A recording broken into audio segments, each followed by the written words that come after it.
and how they are driving innovations in DeFi. Now talking about CBDCs, it is quite important for us to know the perspectives on the regulatory framework, especially when it comes to DLT-based projects and their challenges, their opportunities, especially in Asia and Europe. So for that, I would like to ask Nina Ziedler, who's partner at DWF, who will be joining us as the moderator. Please, Nina, thank you. And Syren Johnstone, who's the Executive Director of Compliance and Regulation Program at University of Hong Kong, and Dr. Michael Huertas, who's the partner and co-head of Financial Institution Regulation Practice Group in Europe. So please give us a big hand for Nina for moderating this panel and our panelists. Thank you. Thank you very much. And thank you very much for inviting me to moderate this panel. You already took over introducing our panelists, Michael and Syren, but I would like to invite them actually to maybe tell us a little bit more about their background. And Syren, maybe you go first. I heard you just published this week a new book which relates to the topic that we are today talking about.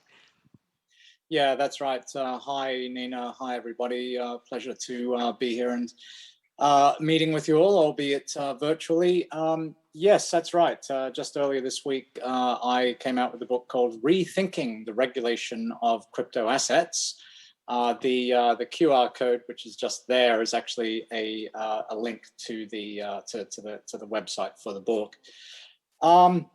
My background is I was actually trained as a lawyer and worked in private practice for almost a decade, and then I jumped over to corporate finance. And in the corporate finance context, I was taking on senior management roles in a couple of European investment banks, albeit I had Asia regional head responsibilities over here. I'm based in Hong Kong. And then basically after having enough of that, I decided to take some time off. And now what I do is I launched and now run a program called the Master of Laws in Compliance and Regulation. And so it's a postgraduate program, and one of the things that we're looking at quite frequently is the tests which are provided to regulators with new technologies, which is exactly what we're going to be exploring today with Nina and Michael. Thank you very much, Syren. Yeah, turning to you, Michael, you had a bit of a stressful day so far. You had been expected to join me here on stage, and now you made it finally to Berlin, but not quite here. So what happened today? Indeed. So hello, everyone. My name is Michael Huertas. I'm a partner with PwC and head up the financial institutions regulatory practice for PwC Legal. As Nina, as you correctly say, unfortunately, I made it to Berlin, but I didn't quite make it over to the conference center. I've been stuck on a plane that was supposed to arrive a lot earlier and then stuck in traffic and literally have just come through the door. So maybe some degree of normality again, similar to prior to the pandemic. But I'm delighted to be with you here today and discuss the future of financial services regulation and crypto through the European lens. My practice focuses on EU financial services regulation and also the EU's response to crypto asset regulation generally. So delighted to be with you here today. Yeah, thank you, Michael. And what had really impressed me is to learn that you are qualified in 3 jurisdictions. That's quite rare for a lawyer. So that's UK, Ireland, and Germany. So you really have a broad background with regard to the EU regulation. And that's what this panel is a bit about, comparing the regulation in Asia versus Europe. And maybe let's start with a look back. So first regulations are coming into place.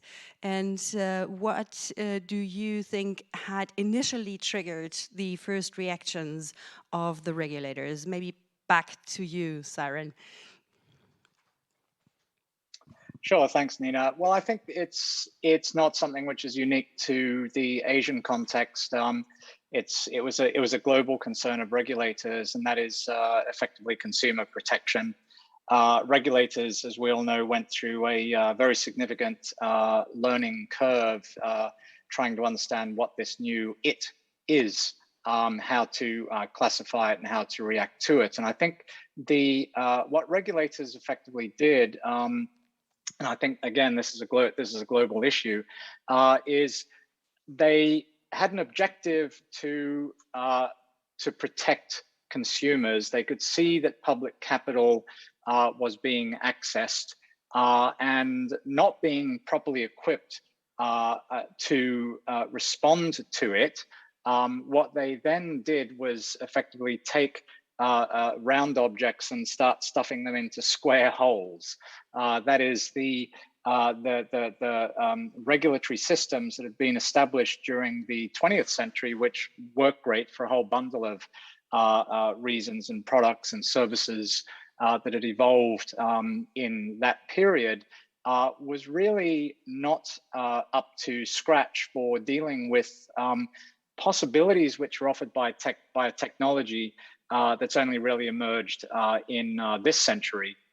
Now, when I say that, there's no doubt that the uses to which this technology can be put to is, or rather can be, of a financial nature.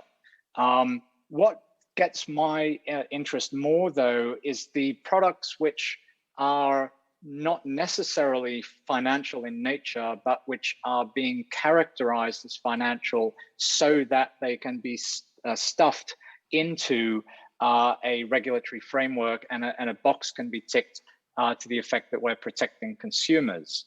I don't actually think overall that has been successful. I think that what's happened is that this approach has actually awkwardly given the financial applications of this technology a particular platform.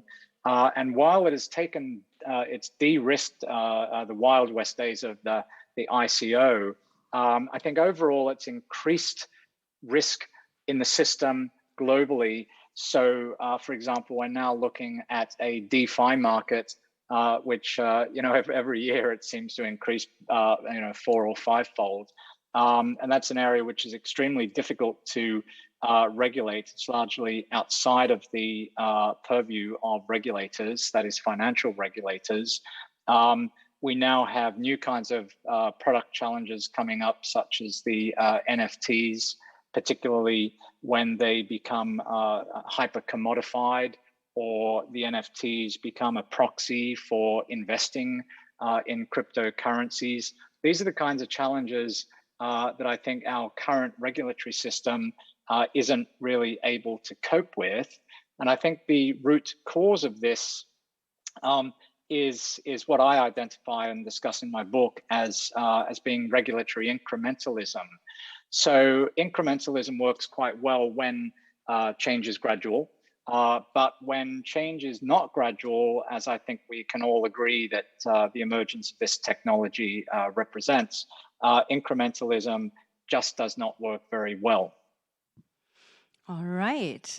So is that similar to what you see happening in Europe, Michael, that we're using 20th century's instruments to deal with new phenomenons? Yes, unfortunately, the direction of travel across Europe has been largely similar in terms of regulatory responses. The difference that we have potentially is that a number of jurisdictions, at least those in the European Union, and including the United Kingdom when it was still part of the European Union, were all very quick to push ahead their own legal frameworks. So you have a number of smaller member states, such as Malta, then Liechtenstein, which is in the European Economic Area, as well as other member states, larger ones such as France and Germany, pushing ahead with their own national frameworks. And what that has meant is that you have competition, right? And competition, of course, is great. It's supposed to help a market be more efficient. But what that has meant also is that due to national-led regulatory efforts, you've also had a bit of fragmentation. And so we now have, at least from a policymaking perspective or from a legislator perspective, we have in 2024, which may still feel like a long way ahead, but it's certainly going to be coming quite quicker than many might anticipate. But in 2024, we have the European Union's markets and crypto assets regulation, which basically looks to classify crypto assets as either falling into financial instruments, and if they're financial instruments, they become regulated under an existing regulation and directive called MiFID and MiFIR, which is the Markets Financial Instruments Directive and Regulation. And anything that is not a financial instrument will then effectively fall under MiCA. And what that means is that the European Union will overnight become the world's largest single jurisdiction for crypto assets. Now, that all sounds great. And of course, there are a number of opportunities there for those that are already in the crypto asset space, or also firms that may already be in the financial markets, and regulated firms moving into crypto.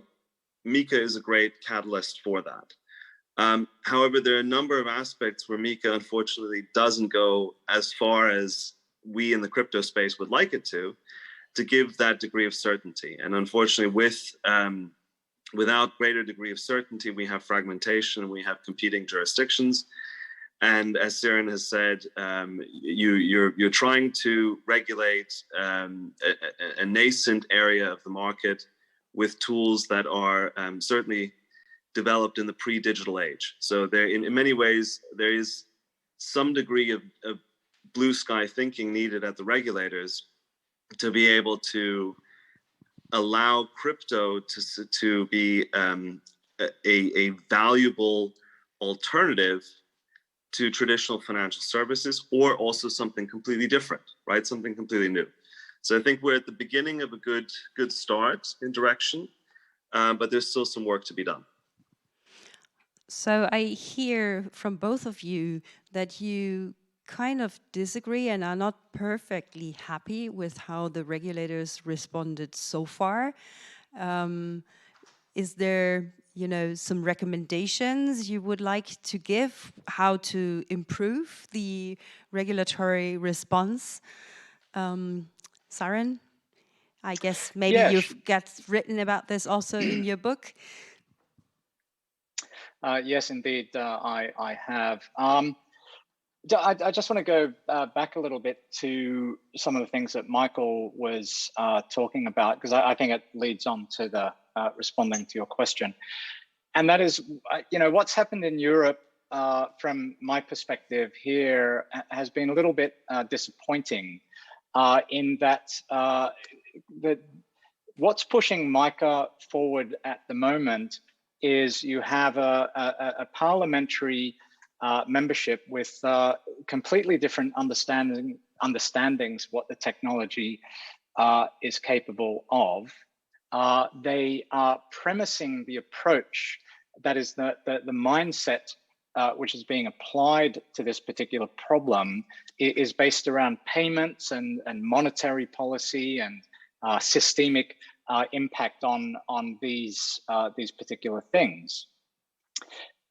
And the reason I say it's disappointing is because if you go back to October in 2018, there was quite a nice resolution on DLT, I think it was called, at the European Parliament, which basically recognized the technology as something which was much broader than simply talking about monetary policy and payment system. That particular resolution of October 2018 saw the technology as something which was able to empower people to do new things in society. And if you go back and you look at the origins of the technology, going back to the late 70s and the 80s and the early 90s, this is really what the tech was about. It was about giving individuals the right to do things without needing to be subject to some kind of government oversight regulation. And I'm partly talking there about the crypto anarchic tradition, but I'm also talking about let's say, within the more regular confines of society, that we now have a technology which enables us to do things as communities which have really nothing to do with things like monetary policy and strictly financial use cases. So what I've seen in Europe is, from that very insightful and broad-ranging resolution of October 2018, that there's been this telescoping of the concept down to these financial use cases, which is why I say I think it's been somewhat disappointing. If I can step outside of Europe for a moment and have a look at what's been happening in Asia, as some of the people on this in this meeting might not be so familiar with what's been happening in Asia. I think everybody's heard about what's happened in China recently. It seems like an annual thing now that usually happens around June. But this year it's happened a little bit later. The central government coming out with some kind of limitation being imposed on miners, or in this case, trading cryptocurrencies.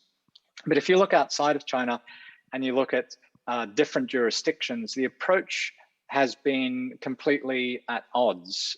So here in Hong Kong, you can broadly say that the approach that we take here is roughly aligned with the kind of thinking that happens in the United States around the application of the Howey test.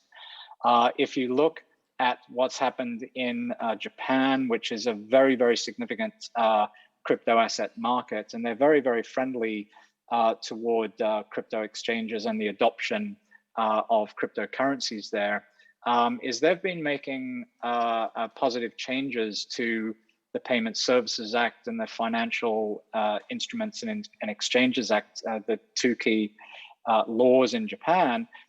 But what's interesting is that still hasn't actually brought clarity to the space in Japan. There is still a lack of certainty as to whether certain kinds of crypto assets are going to fall under the Payment Services Act or the Financial Act. In the meantime, Singapore has also made changes to its Payment Services Act, and you would think that in a coordinated global society, that the changes that Japan made to its Payment Services Act and the changes that Singapore made to its would kind of be in alignment, but unfortunately they're not.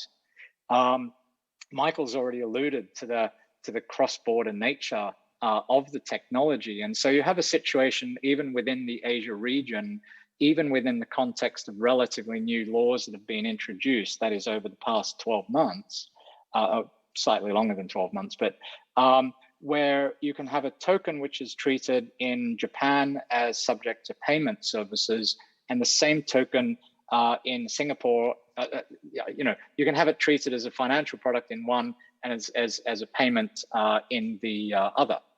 And I think that's that does not, it clearly does not help people who are trying to develop uses of the technology. But I would argue more broadly that it doesn't actually help society make better use of the technology.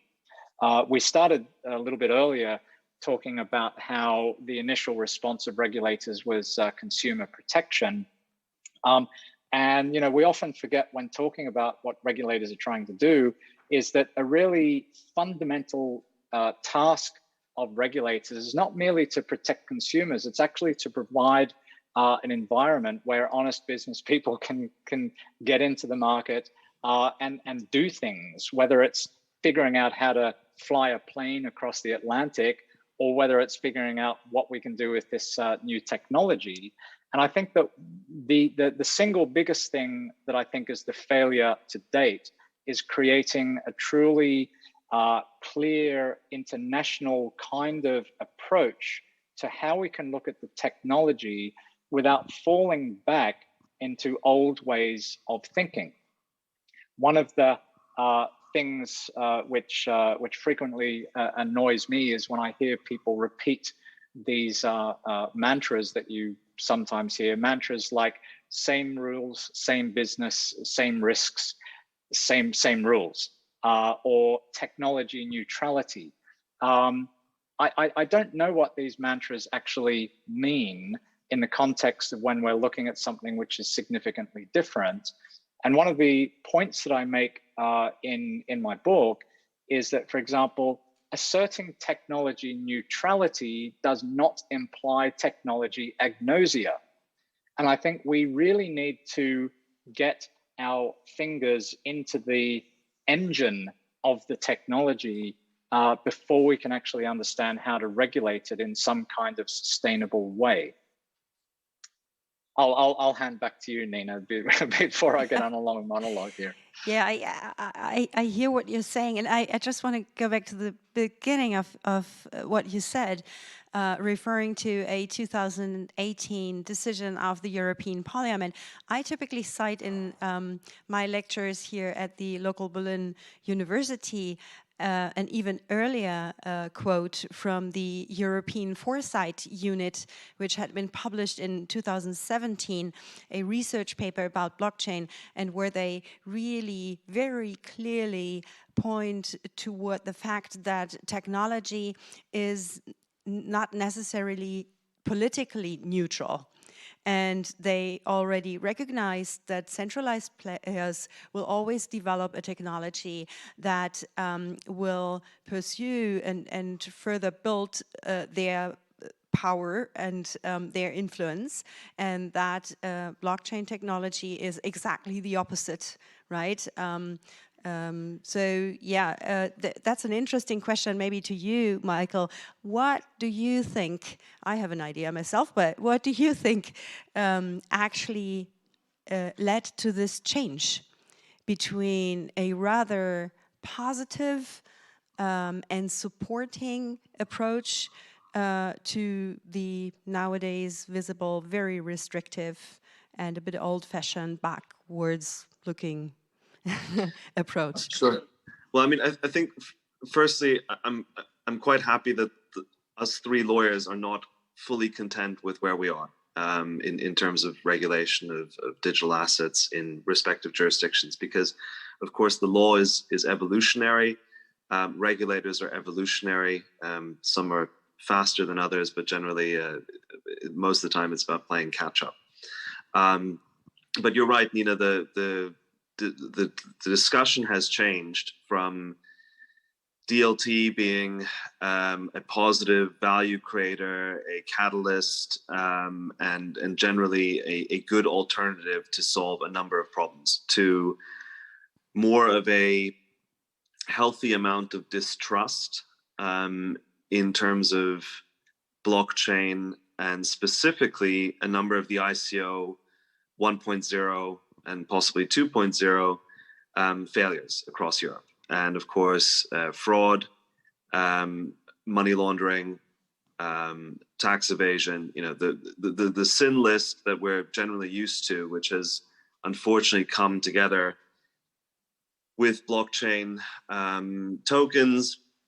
But of course, there are a number of very successful cases of using blockchain to generate value. So there is a healthy amount of distrust, and I think MiCA represents currently, for the Commission at least, the lowest hanging fruit to be able to start to move in to getting the harmonized framework into place. I would imagine there will be more to follow to sort of go back to that original spirit and value creation that we had in the parliamentary resolution from 2018, and indeed moving away from the position of distrust, which has mostly come together from various different supervisory warnings from ESMA, the EBA, and to a certain extent national regulators. So I do think we will move that way. And of course, one of the accompanying institutional developments that surround MiCA is the creation of if you want, a uniform sandbox. So you have the pilot regime for DLT. Now that specifically only looks at market infrastructure use cases, but the more that we have regulatory sandboxes, which are effectively a safe space where financial services firms or other firms active in the area can road test their products and their services based on blockchain and distributed ledger technology. The more we have that, then hopefully that will shift the debate back to what can we use blockchain for where we're not already using it? And of course, the use cases are infinite. I mean, moving away from paper-based systems that govern everything from corporate registries through to asset registries, through to even any sort of administrative dealing, and moving to more digitized, blockchainified solutions would, of course, be very welcome. But would you... And that then, of course, raises the question of which is more sustainable in terms of ESG, which, of course, ESG and blockchain technology is now becoming an increasingly complex discussion, and something probably at the forefront of a number of regulators. But then the other thing that I just wanted to focus on in terms of the shift, and I think it's one which is gathering pace, is the whole discussion around stablecoins and effectively CBDCs, which are effectively going to displace the stablecoin market. And it's more a question now as to when as opposed to if. And there, going back to the point that Syren, I think you were making, was if we look at CBDCs, certainly in the euro area, as the potential for a whole new monetary policy toolkit, then we're really redefining financial markets, and frankly, we're redefining capitalism potentially in ways that has never been done before. And that's exciting, yet also potentially worrying for a number of reasons. From a private market perspective or private consumer perspective, CBDCs, which could be allocated to anyone in the euro area that is eligible to receive it, and hold an account with effectively the European Central Bank, so a wallet with CBDCs in there at the European Central Bank, that's a game changer. But of course, the limitations and what that means for the banking system have also been recognized. So we're now discussing CBDCs, but we're also discussing negative interest on CBDCs and thresholds. So the shift is moving at a record pace.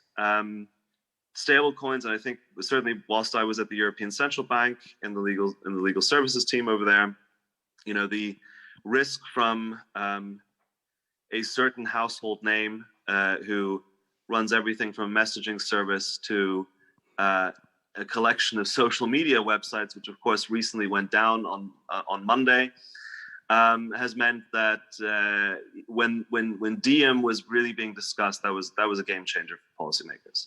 That was a wake-up call. That's the point. That's really the point. You know, that's what I recognized. The shift for the politicians was when Facebook announced the Libra project.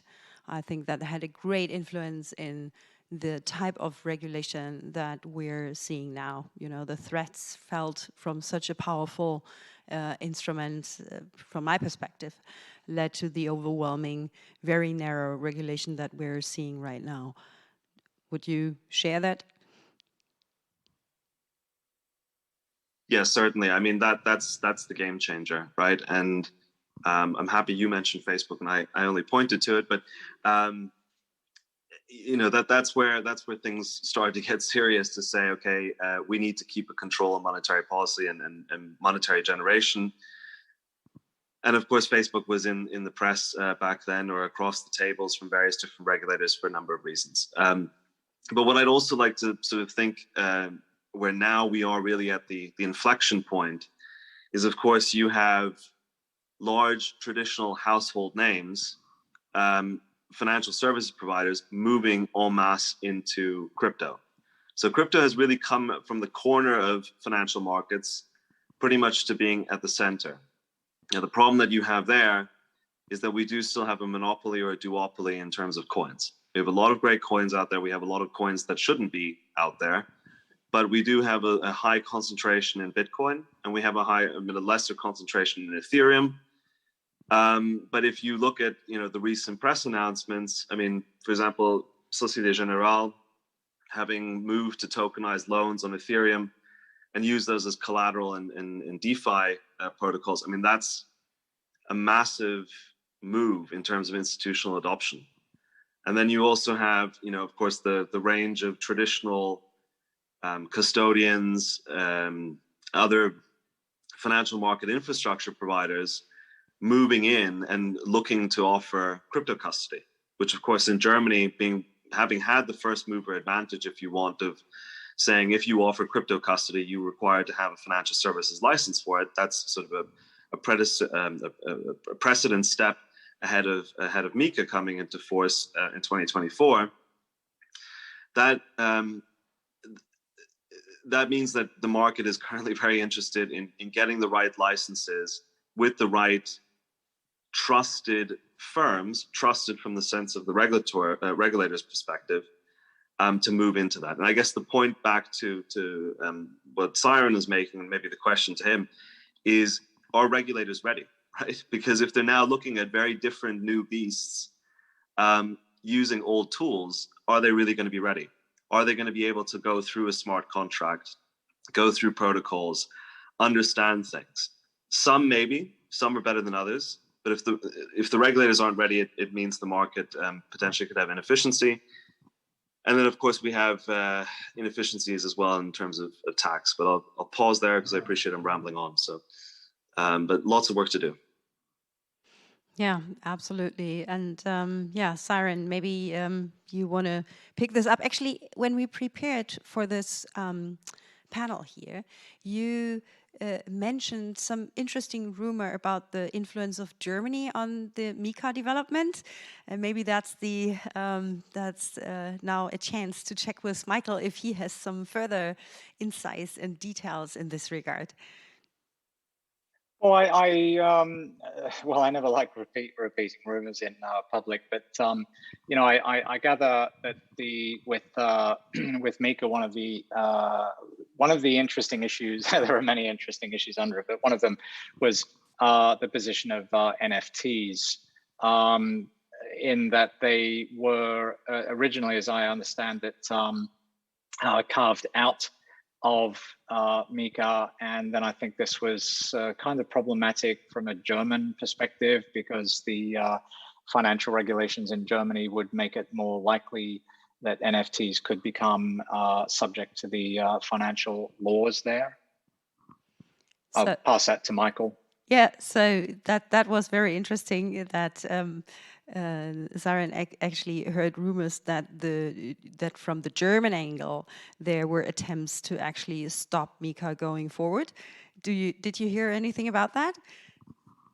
I certainly haven't heard anything about it, and I would probably say, given Germany, given we need a government in Germany, which is of course moving ahead, but it's moving ahead slowly.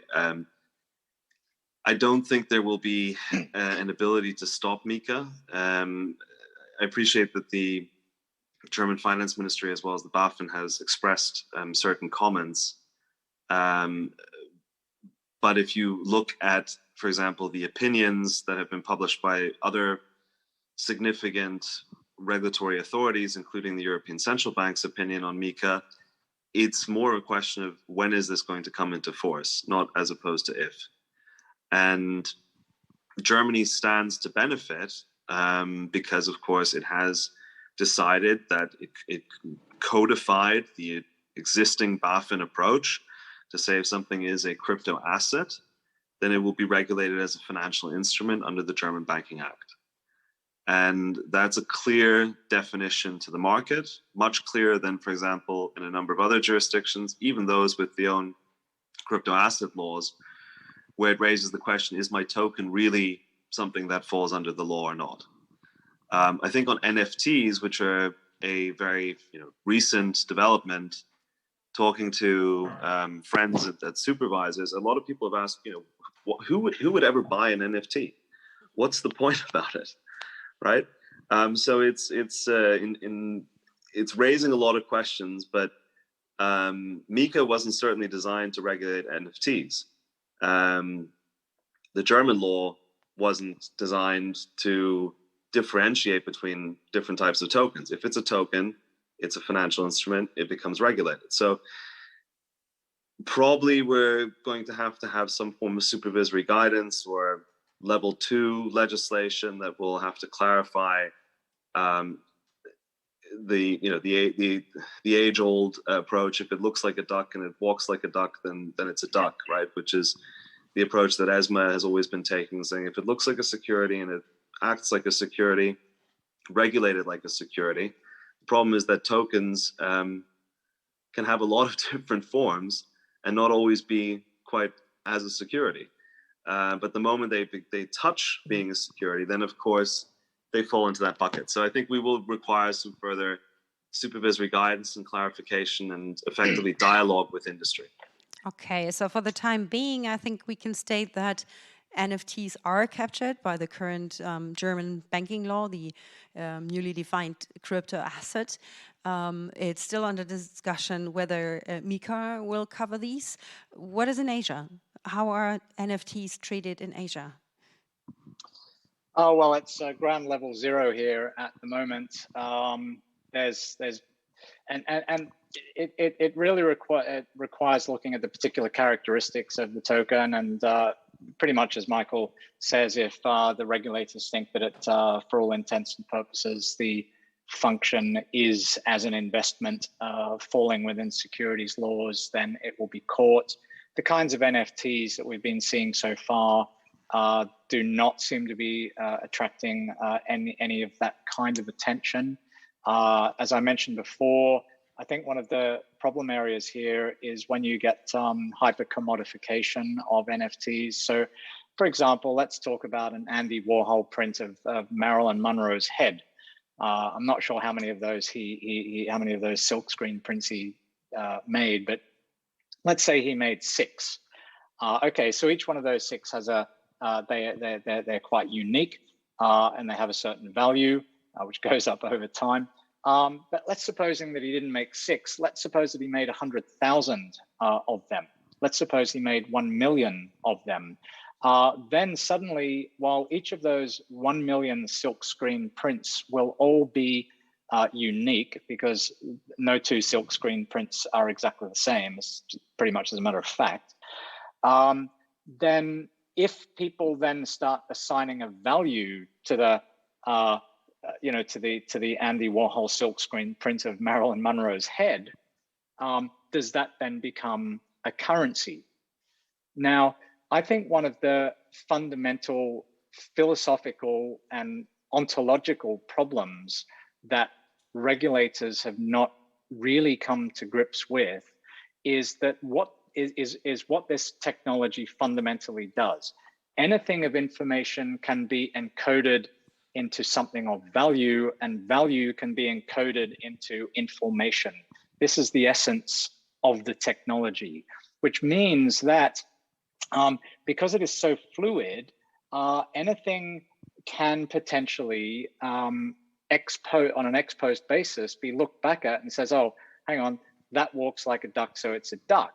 Now, if you are a developer looking to raise capital, or you're trying to develop some kind of product, that puts you in a position where you're looking at investors. Investors want some kind of certainty, and it's going to be a clearer, more certain path to you as a developer if you're positioning your product quite clearly within some kind of financial narrative, because you will be able to get a legal opinion to say, well, you can fit into some applicable exemption from securities laws.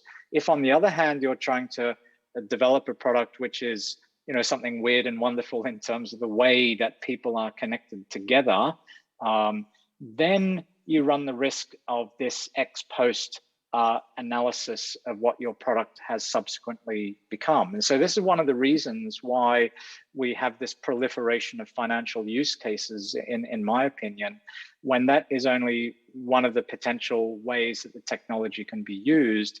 Regulators are therefore stuck with basically looking at the technology as a product or as a service from the point of view of the kinds of products and the kinds of services that financial regulators are built to regulate. When it falls outside of that, it becomes into a very uncomfortable kind of zone.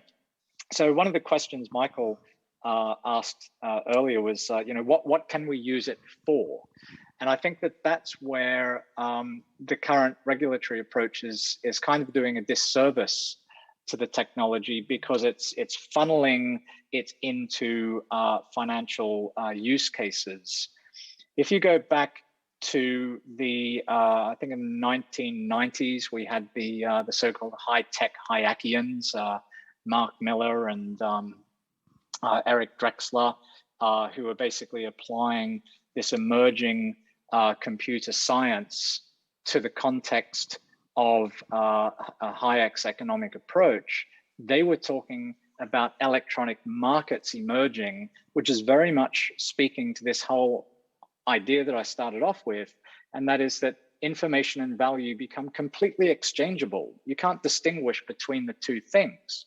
And if we all agree that we are now in an information-based economy, then the much more fundamental question then becomes, well, how do you start regulating the transformation of information into value, or the transformation of value into information, and then we trade information across some technological platform? And I think the scope that we are looking at there is far broader and far more impactful on society than anything that we've looked at in society through the lens of financial regulation and financial products to date. All right. Yeah, I see your point, and I would expect then that we really need to dig deeper into, market integrity rules, which obviously seem to be very important when you talk about information transforming into value, right? Yeah, that's an interesting context. But I would like to jump to sorry, DeFi. just on that, mate. Sorry, just on that, Nina. Yes. I mean, the other thing that Michael mentioned, which I think is very pertinent to this discussion, is the question of are we redefining capitalism, and what's the role of this technology in our the new kind of economic models that we can develop going into the 21st century, and the different ways that communities interact. I think one of the things that sits on the sideline of this technology, and it's something which I believe is an important propellant for the technology, is an increasing demand in members of society to take different levels of control over how they interact with each other, and that doesn't need to be blessed through some centralized authority in the form of a government. I think there's a real kind of new expectation in society that we want new different ways of being able to interact with each other, and it doesn't have to always go through this centralized authority to get that done, and that's really what the tech is about. Yeah, and I think, the COVID crisis, the world's largest experiment in location independent working and remote working, has really redefined how people view how we collaborate and how we exchange information. Then, of course, you have the COVID stimulus checks in the United States have a correlation, of course, to crypto prices for certain coins, which has also been an exciting thing to watch. But I think really we're going to enter this new decade where decentralized finance and digital use cases require also new means of digital governance, which I think is what you're alluding to, right? And so the DAO concept needs to become more understood and perhaps also have a better framework around it. So it could well be that we will have principles of good governance for decentralized means of collaboration and means of engaging with what has historically been a centralized authority. And that's quite exciting, both as a consumer who can benefit from it, as a lawyer who can hopefully also benefit from it. But it really is a new age in that sense. And that directly leads me to the question I would really like to ask both of you.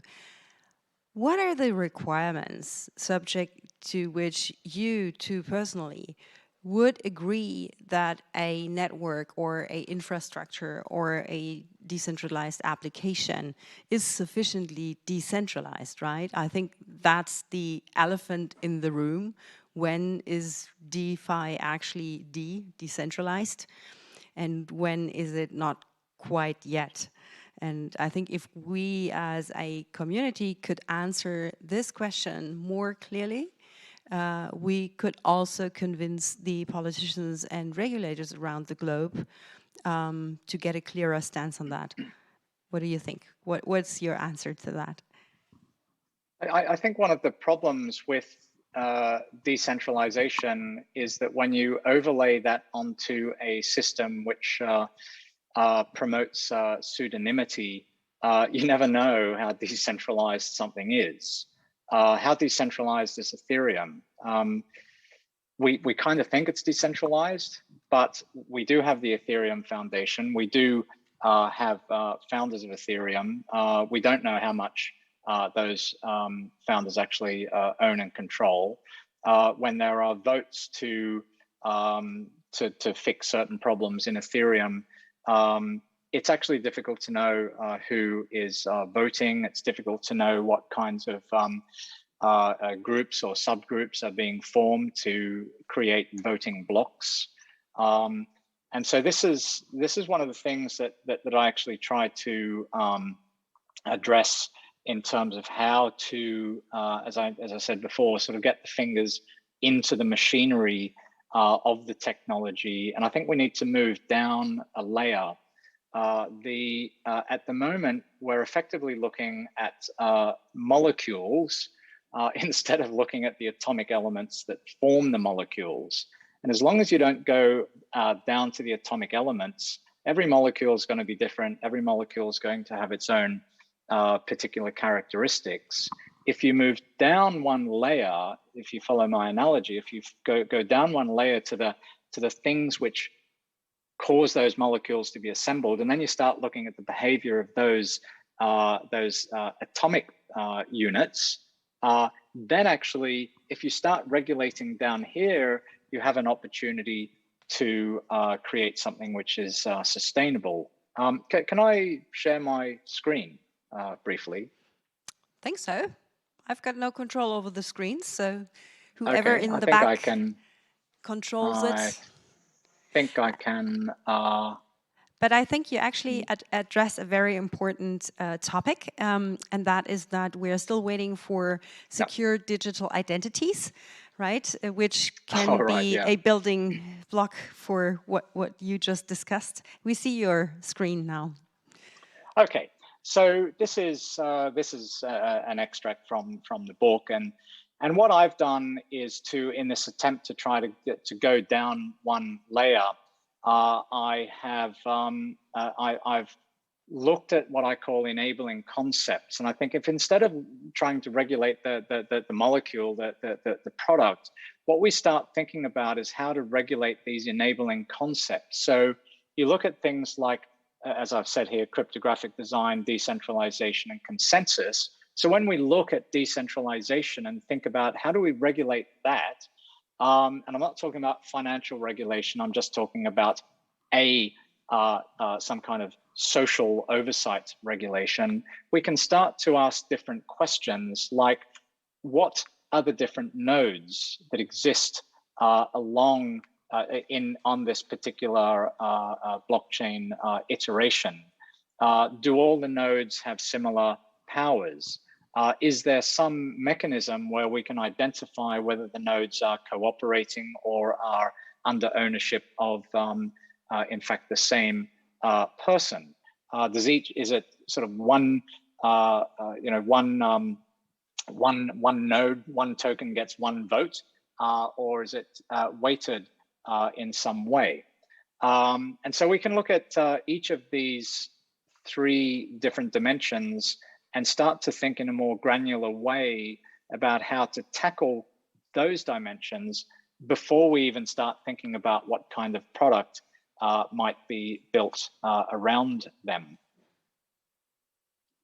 Yeah, but that would also be a very welcome move, not just for crypto, but also for traditional financial services, in regulators taking a much more systems-based view of the environment, right? Because that's effectively a new way of looking at regulation and understanding the market by taking a whole systems-based view, which certainly, as you've described, looking at the nodes and being able to understand how each aspect ties together is a much better way of then actually approaching how to regulate activity and services and enable products and also remove bad actors. Well, and also on the topic of DeFi, you know, I think that one of the things that we need to do is to, I mean, look, regulators have had problems in terms of how to move from regulating human behavior over to regulating the behavior of code. So robo-advising, algorithmic trading, and so on. And this is kind of a natural extension of that, where we need to start thinking about, okay, well, how do we start encouraging codes, blockchain codes, that is, to behave in certain ways. I think there is space here for something that I call attraction regulation, and that is you set up, and it could be, there's a whole lot of incentives that one can design that says, look, it's actually desirable that if you set up your code in a way which meets socially desirable objectives, then there will be benefits that will accrue to you. And I think that can be applied to DeFi. You know, one of the, and I do think DeFi is ultimately, in many ways, about how one regulates governance on a decentralized platform of any sort. I'll give you two examples that I came across that were quite interesting, and I think most of you will have heard of the Maker governance token and also the Uniswap governance token. While they are both two decentralized tokens, actually they benefit token holders in quite different ways. So for the Maker governance token, the benefit tends to go to legacy holders of the MKR token, whereas in Uniswap, actually more power is given to holders who are active, even if they are newcomers.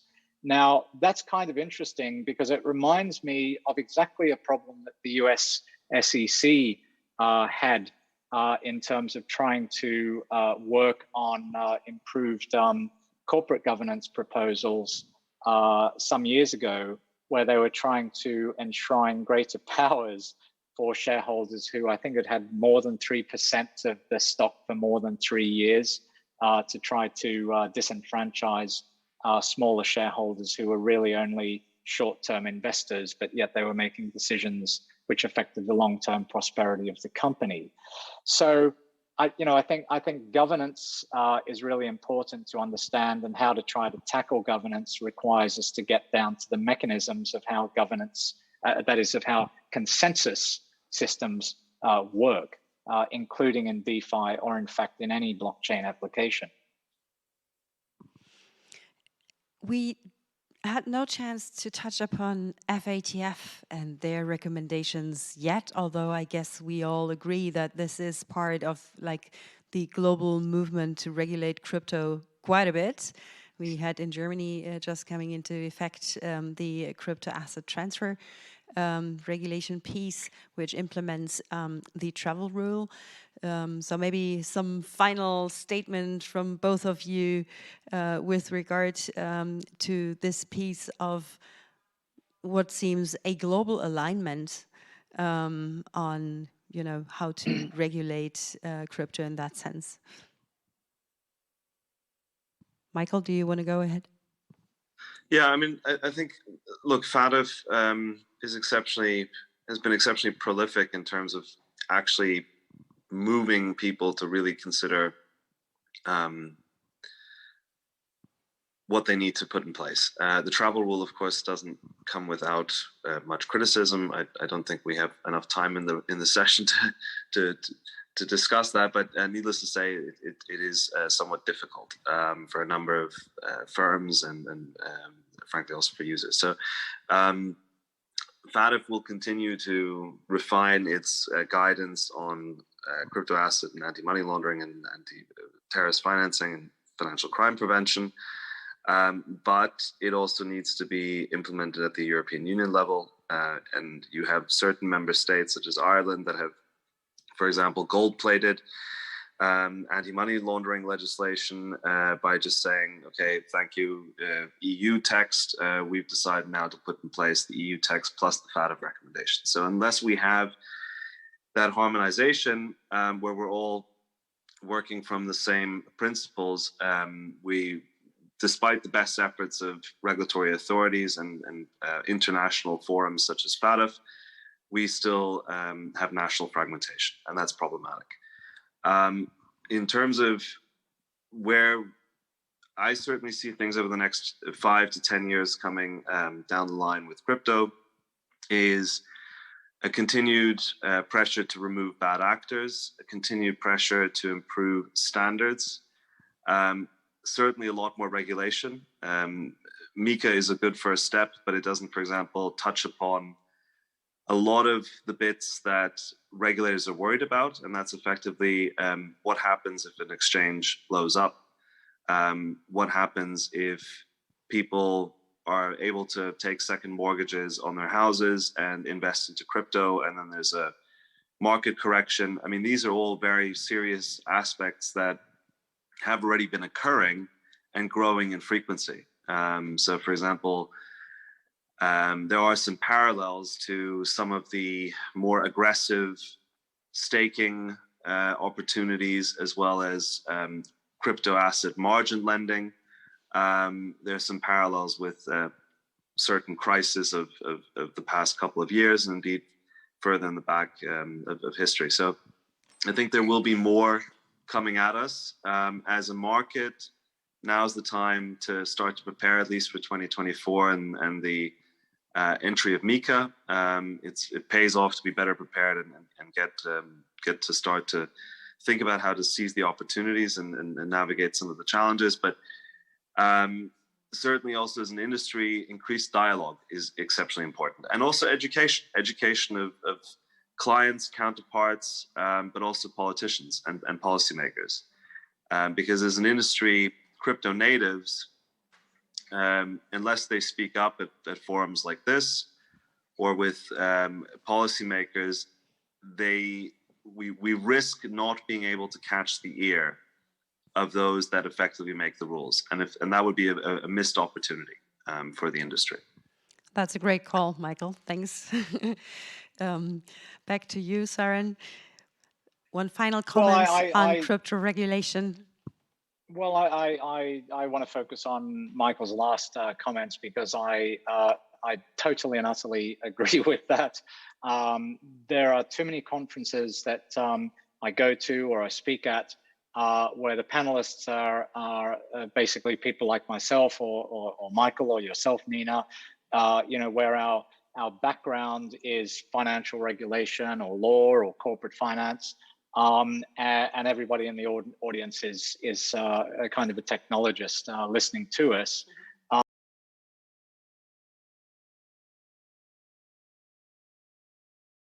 The technologists get on the front foot and start influencing policymakers in much more fundamental ways than they have been to date. I know that technologists have lots of gatherings and forums which sometimes will include somebody, let's say, from the traditional industry. But there's not enough fora where it's actually an exploration together as to how one might do something different. And we're now at the stage where on the crypto side of the industry, there